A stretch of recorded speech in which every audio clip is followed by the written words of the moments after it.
고린도전서 3장 18절에서 23절 다 차신 줄 알고 한 절씩 교독하겠습니다. 아무도 자신을 속이지 말라. 너희 중에 누구든지 이 세상에서 지혜 있는 줄로 생각하거든 어리석은 자가 되라. 그리하여 지혜로운 자가 되리라.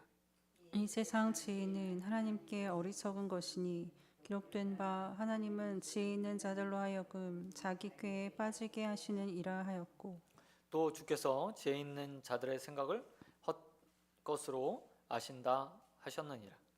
그런즉 누구든지 사람을 자랑하지 말라. 만물이 다 너희 것임이라. 바울이나 아볼로나 게바나 세계나 생명이나 사망이나 지금 것이나 장래의 것이나 다 너희의 것이요 너희는 그리스도의 것이요 그리스도는 하나님의 것이니라. 아멘. 아멘. 오늘 말씀 가지고 지혜로운 사람은 이라는 제목으로 말씀 같이 나누도록 하겠습니다. 오늘 본문은 지혜로운 사람이 어떤 판단을 하고 어떤 행동을 하는가에 대한 이야기들을 들려주고 있습니다. 우리가 고린도전서를 보면서 계속해서 고린도 교회가 가지고 있던 헬라 문화권에 대한 이야기들을 나누었습니다. 헬라 문화권은 지혜에 관해서 높은 자부심을 가지고 있었습니다. 실제로 많은 현인들이 있었고 현자들이 있어서 그 지혜를 나누고 가르치고 토론하는 문화들이 발달했던 곳이 바로 헬라의 문화권이었습니다. 그래서 사람들은 지혜를 추구하고 그것들을 찾아가고 또 높이 평가하면서 지혜를 가진 것에 대해서 자신의 자랑으로 이렇게 삼았던 것을 볼 수 있습니다. 그리고 이런 문화의 요소 때문에 고린도 교회 안에서도 이런 문화들이 자리 잡게 되었습니다. 사도 바울이 이야기했던 것처럼 자신이 복음의 씨앗을 뿌리고 아볼로가 그것들에 물을 주었고 하나님은 그것을 자라게 해서 교회가 성장하고 탄탄하게 계속해서 자라나고 있는 상황이었습니다. 하지만 과거의 관습, 습관 그리고 자신이 가지고 있던 고린도 교회가 가지고 있던 문화들이요, 모든 고린도 교회와 성도들이 다 버릴 수가 없었던 거예요. 헬라 문화권에 있었던 고린도, 그리고 특별히 지혜를 추구했던 그들의 삶 가운데서 자신이 가지고 있던, 그리고 바울로부터나 아볼로로부터 받았던 그 복음의 지식들을 가지고 계파들을 나누며 서로 당을 짓고 싸우는 일에 그들이 몰두하게 된 겁니다. 사람들은 자신이 가지고 있는 성경적 지식이 다른 사람들보다 더 뛰어난 것, 나은 것이라고 생각했습니다. 그리고 계파를 만들어서 서로 네가 더 지혜 있네, 내가 더 지혜 있네 싸우고 있는 상황이죠. 이런 배경을 가진 고린도 교회와 성도를 향해서 바울이 오늘 본문에서 이렇게 말하고 있습니다. 더 지혜로우며 참된 사람이 되는 길, 그것은 한 가지밖에 없다 라고 이야기하는 겁니다. 본문 18절 말씀에서 18절을 보면 가장 먼저 사도 바울이 이렇게 시작합니다. 아무도 자기 자신을 속이지 마라. 이 말은 이런 의미가 담겨 있습니다. 자기를 진단해봐라. 스스로 자신이 어떤 사람인지 검열해봐라. 네가 정말 스스로를 판단해 보면서 네가 어떤 사람인지 한번 살펴보아라 라고 이야기하고 있는 거죠.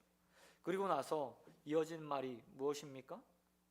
너희가 스스로 판단해 보건대 네가 지혜 있다고 생각한다면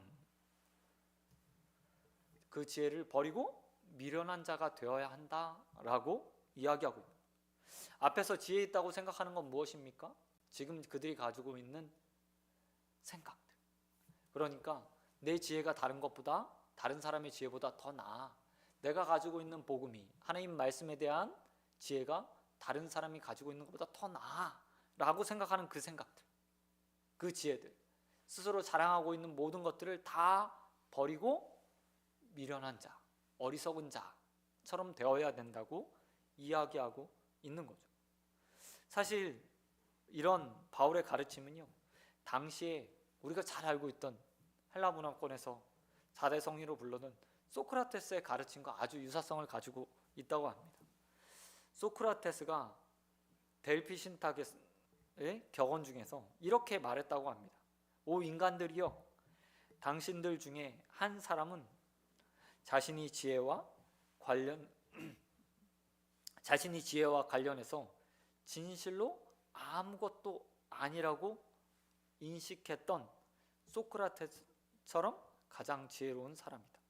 그러니까 내가 아무것도 몰라 라고 말할 때, 내가 아무 지혜도 가지고 있지 않아 라고 말할 때, 나 소크라테스처럼 지혜로운 사람이 될 수 있다 라고 말했대요.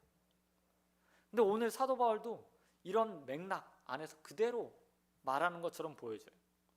모든 당시의 고린도 사람들이요, 이 플라톤이 썼던 소크라테스에 대한 격언, 명언을 다 알고 있었거든요. 이 상황에서 사도 바울이 그들에게 이렇게 말하고 있는 거예요. 네가 스스로 한번 판단해봐. 너 지혜 있다며? 그렇다면 너는 지혜 없는 자가 되는 것이 지혜로운 거야 라고 이야기하는 거죠. 스스로 나는 아무것도 아니다, 지혜 없는 사람이다 라고 말할 때 가장 지혜 있는 사람이 된다고 이야기하고 있는 거예요. 바울의 말이나 소크라테스의 말이나 똑같은 거죠. 그런데 좀 다른 것이 있어요. 소크라테스는 자기 겸손과 탐구 정신을 기반으로 해서 나는 지혜가 없는 사람이야 라고 말하라고, 겸손해지라고 이야기한 거예요. 사도 바울은 소크라테스와 달리 하나님 말씀 안에서 믿음으로 순종하며 지혜 없는 자가 되라고 이야기하고 있다는 겁니다. 바울은 스스로 어리석은 자가, 지혜 없는 자가 되라고 말합니다. 그리고 그 이유에 대해서 19절과 20절에서 이야기하고 있어요. 왜 우리는 어리석은 자가 돼야 되는가? 스스로 지혜 없다고 말해야 되는가? 사도 바울이 그 이유에 대해서 이렇게 말합니다.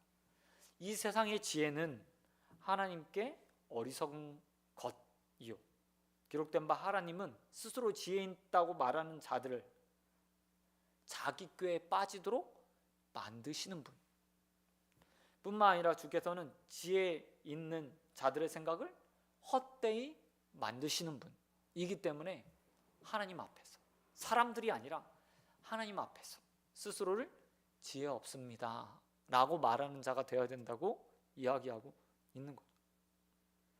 무엇보다 사도 바울이 강조하는 것은 무엇입니까? 이 세상의 지혜, 이 세상의 자랑, 그 모든 것들을 다 내려놓고 하나님 앞에서 미련한 자가 되어야 된다고 이야기하고 있는 거죠.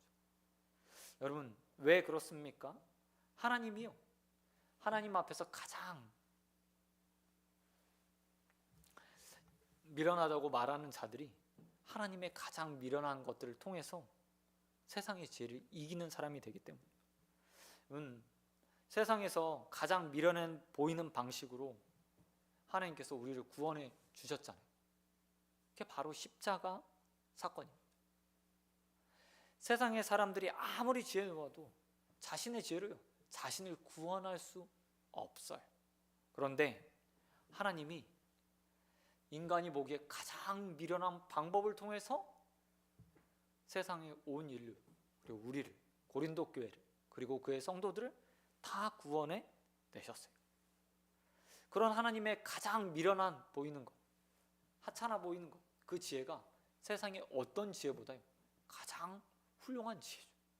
그래서 사도 바울은 네 지혜 자랑하지 말고 하나님 앞에서 그저 미련한 자, 그리고 세상이 보기에 미련해 보이는 그것들을 선택하는 자가 되어야 된다고 이야기하고 있는 겁니다. 여러분, 우리가 하나님의 미련한 것을 선택함과 동시에 우리는 세상이 보기에요 미련한 자가 돼요. 어떻게 저런 미련한 것을 믿지? 어떻게 저런 상황을 받아들이지? 예수 그리스도의 십자가가 어떻게 우리의 생명을 구원한다고 이야기하지? 예수 그리스도를 통해서 어떻게 영생을 얻는다고 이야기하지? 그게 성경이 말하는 지혜잖아요. 그리고 우리는 그것들을 믿음으로 세상에서 어리석은 자의 취급을 받습니다. 사도 바울은 지금 그 이야기를 하고 있는 거예요. 왜 하나님은 세상이 보기에 미련한 것으로 너희를 구원했는데 왜 너희는 서로 지혜 있다고 자랑하냐? 십자가를 받아들이고 그 가운데 세상이 보기에 미련한 자처럼 하나님처럼 보여야 된다고 이야기하고 있는 거죠. 그럼에도 불구하고 우리는요, 과거로 다시 고린도 교회처럼 과거로 다시 회귀하려고 해요. 가장 미련한 하나님의 도를 받아들여서 구원받았는데 다시 세상의 방식대로 내 지혜를 자랑하고 내가 얼마나 많은 성경을 알고 있고 하나님에 대해서 이해하고 있는지, 많은 신앙의 경험들과 지혜를 가지고 있는지에 대해서 뽐내면서 이 안에서 서로 분쟁하고 다투고 싸우고 고린도과 같은 모습으로 서고 있는 거예요. 마치 개가 자신이 토한 것을 다시 핥아먹는 것과 같은 그런 모습으로 서고 있죠. 그런 우리에게 사도 바울이 이렇게 말하고 있습니다. 지혜 있다고 말하는 너희여, 그 지혜 자랑하지 말고 미련한 자처럼 되라. 지혜 없는 자처럼 되라. 오직 복음만 붙들고 그것을 받아들이고 그것만 자랑하는 자가 되라고 말하고 있습니다. 사랑하는 성도 여러분, 우리는요 이미 그리스도 안에서 지혜로운 자가 되었어요. 하지만 그것이요 우리의 육신의 자랑거리가 되어서는 안 되죠. 그리스도를 자랑하는 일에만 온전히 사랑해야 하는 거예요. 저와 여러분이 그렇게 사도 바울처럼 미련한 자가 되어서 지혜로운 자로 여김받게 되어지길 우리 주님 예수 그리스도의 이름으로 축원드립니다. 그런가 하면 두 번째로 사도 바울은 21절과 23절에서 말씀을 이어가고 있습니다. 바울은 이 말을 통해서 하나님께서 모든 것을 가지고 계신 분, 소유하고 계신 분이라고 말해요. 21절 말씀에 보면 소유에 대한 개념이 나옵니다. 그러나 바울이 말하고 있는 소유는 재물이 아닌 지혜에 관한 거예요. 지혜에 관한. 먼저 21절에서 고린도 교회와 성도들을 향해서 이렇게 말하고 있어요. 너희가 만물을 다 가지고 있다. 그러니까 세상의 모든 지혜들을 가지고 있다 라고 이야기하고 있는 거예요. 바울은 이 말을 통해서 고린도 교회 성도들이 이미 상당한 양의 지혜와 지식을 소유하고 있다는 사실을 인정해 주고 있는 거예요.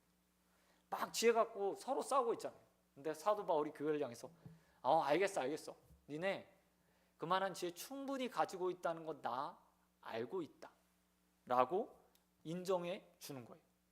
그리고 더 나아가서 사도 바울이 이렇게 말합니다. 니네 충분히 지혜 가지고 있는데 이미 나와 같은 지 아볼로, 게바, 그러니까 그들에게 복음을 가르쳐주고 물을 주어 자라게 했고 또한 하나의 계파로서 난 베드로를 따르고 있어 라고 말하고 있는 자들, 그들을 뛰어넘는 지혜를 이미 소유하고 있다고 사도 바울이 22절에서 말해요. 뿐만 아니라 더 많은 지혜도 있대요. 사람의 지혜를 뛰어넘어서 어떤 지혜도 가지고 있냐? 세계에 대한 지혜, 생명에 대한 지혜, 그리고 현재와 미래에 대한 것도 소유하고 있다 라고 말하면서 니네가 하나님 말씀을 통해서 복음을 통해서 세계에 대한 것도 알았고 생명이 그리고 사망에 대해서도 알았고 현재 일에 대해서도 알았고 앞으로 일어날 일에 대한 지혜도 이미 가지고 있다라고 선언해 주고 있어요. 이 정도면 고린도 교회 사람들이 영성이 대단한 거죠. 미래까지 보는 그리고 온전히 하나님에 대한 지식들을 충분히 가지고 있다는 사실이요 한껏 지켜지고 있어요. 바울도 뛰어넘었고 아볼로도 뛰어넘었고 게바도 뛰어넘은 상황. 사도 바울의 말대로 치면 모든 하나님의 계획을 다 꿰뚫어 볼 만큼 그들에게 충만한 것들이 소유되고 있고 지혜가 있는 거예요. 이 정도면 고린도 교회 사람들이 서로 싸울 필요도 없을 만큼 서로 인정해 줘야 되는 거죠. 근데 문제는요 그들이 싸우고 있어요. 왜냐? 그들에게 가장 중요한 사실이 없었기 때문이에요. 그게 바로 마지막 23절입니다. 그런데 너희는 그리스도의 것이요 그리스도는 하나님의 것이다. 고린도 교회 사람들이 서로 싸워요. 난 지혜 있어. 하나님의 뜻을 다 깨달았어. 현재 일도 알고 있고 과거 미래의 일도 알 수 있어. 생명에 관한 것과 사망에 대한 지혜도 가지고 있어. 세계에 대한 지혜도 가지고 있어. 바울을 뛰어넘었고 아볼로를 뛰어넘었고 게바를 뛰어넘었어 라고 서로 싸우고 있는 거예요. 그런 그들에게 사도 바울이 일침을 가합니다. 그런데 너희가 한 가지 분명하게 알 사실이 있다. 그렇게 지혜로운 너희가 누구의 소유인지 알고 살아야 한다. 사도 바울은 고린도 교회와 성도들이 누구의 소유라고 이야기합니까? 너희는 그리스도의 것이라고 이야기해요.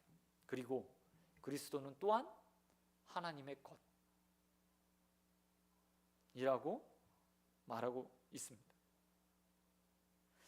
우리는 간혹 신앙생활을 하면서 마치 모든 것이요 내 지혜로 깨달았느냐, 내 것이냐, 내가 하나님 말씀에서 다 알고 있느냐, 교회에 대해서 다 이해하는 것처럼, 그리고 하나님의 뜻과 계획에 대해서 다 이해하는 것처럼 생각하고 착각을 해요.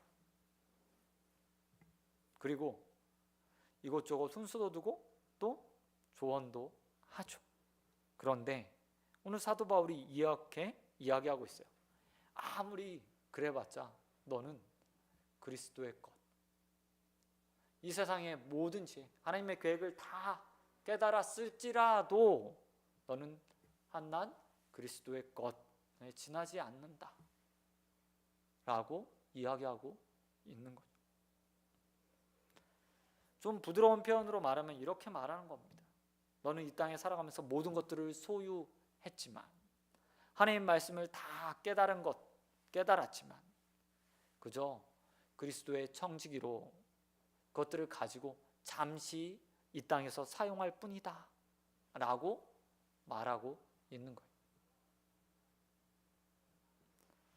사도 바울이 고린도 교회를 향해서 오늘 본문을 통해서 가장 강조하는 부분이 바로 이것입니다. 너 많이 지혜 있는 것 알고 있어. 너 지식이 충만해. 하나님의 뜻도 알았고 장래일, 현재 일과 장래일도 모든 것을 다 깨달았어. 생명과 사망을 어떻게 얻는 건지 네가 알고 있다는 사실 내가 인정해 줄게. 하지만 그거보다 먼저 너 자신이 스스로 지혜 있다고 말하는 너의 정체성이 무엇인지 분명하게 알고 그 지혜를 사용해야 된다고 이야기하고 있는 거죠. 여러분, 우리는 그리스도의 소유입니다. 소유. 그리스도에 속한 자들입니다. 그리스도의 청지기적 삶을 잠시 살고 있을 뿐입니다. 하나님께서 우리에게 그 지혜를, 말씀을 깨달을 수 있는 지혜를 잠시 그냥 주신 것 뿐이에요.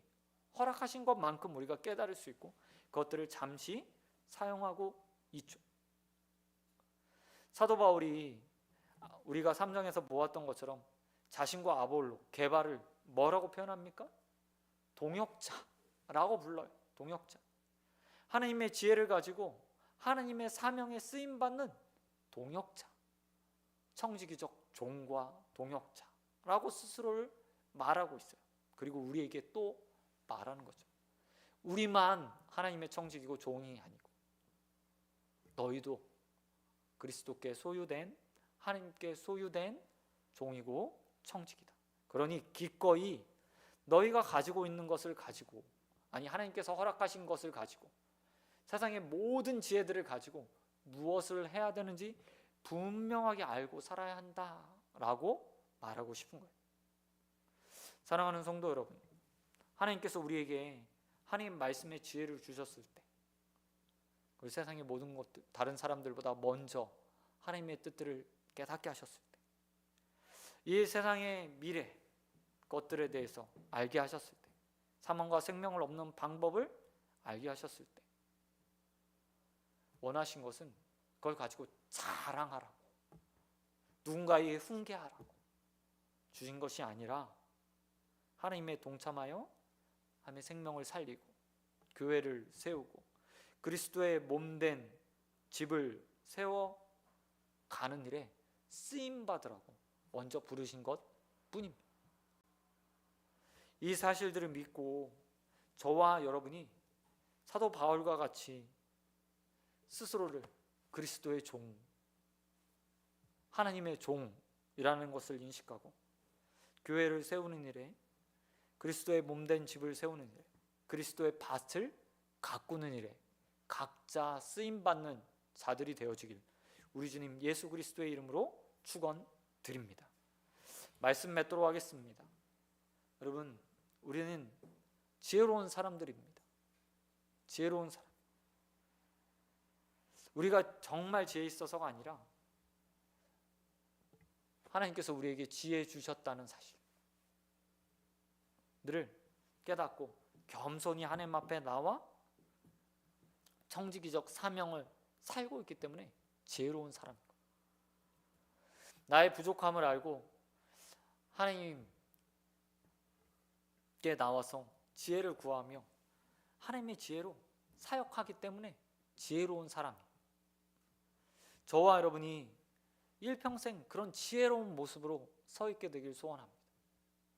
내 지혜 자랑하면서 하나님 앞에 자기께 빠지는 자가 되거나 아니면 헛된 것만 경영하다가 끝나는 인생이 아니라 사도 바울처럼, 아볼로처럼, 또한 게바처럼 주님의 종으로 청지기로 자신의 위치를 바로 알고 하나님의 지혜를 가지고 하나님의 밭과 집을 세워가는 일에 온전하게 쓰임받는 자들이 되어지길 우리 주님 예수 그리스도의 이름으로 축원드립니다. 아멘. 이 시간 기도하도록 하겠습니다. 하나님 아버지 감사합니다. 하나님, 우리가 이 세상의 지혜, 내가 가지고 있는 것들을 자랑하는 인생들이 아니라 하나님의 그 지혜들을 가지고 겸손히 하나님 앞에 서서 하나님 말씀을 따라 스스로를 미련한 자처럼, 지혜 없는 자처럼 생각하는 자들 되어 있도록 은혜 베풀어 주시옵소서. 또한 우리가 하나님께서 주신 지혜를 가지고 모든 것들을 소유하며 청지기로 살아가는 자들 되기 원합니다. 종으로, 청지기로 스스로를 낮춰 사역하는 것이 얼마나 지혜로운 일인지 모릅니다. 세상이 보기엔 미련한 일이지만 그것이 곧 하나님의 지혜를 가진 사람의 삶이오니 이 땅 가운데서 바울처럼, 아볼로처럼, 게바처럼 하나님의 밭과 집을 세우는 일에 온전하게 종처럼 섬기는 자들 되게 하여 주시옵시고 각자의 주신 것들을 가지고 아름다운 밭과 집을 세우는 일에 쓰임받는 자들 될 수 있도록 은혜 베풀어 주시옵소서. 모든 걸 믿사오며 우리를 사용하셔서 하나님의 일을 감당케 하신 우리 주님 예수 그리스도의 이름으로 기도드립니다. 아멘. 아멘. 이 시간 잠시 기도 제목 나누도록 하겠습니다.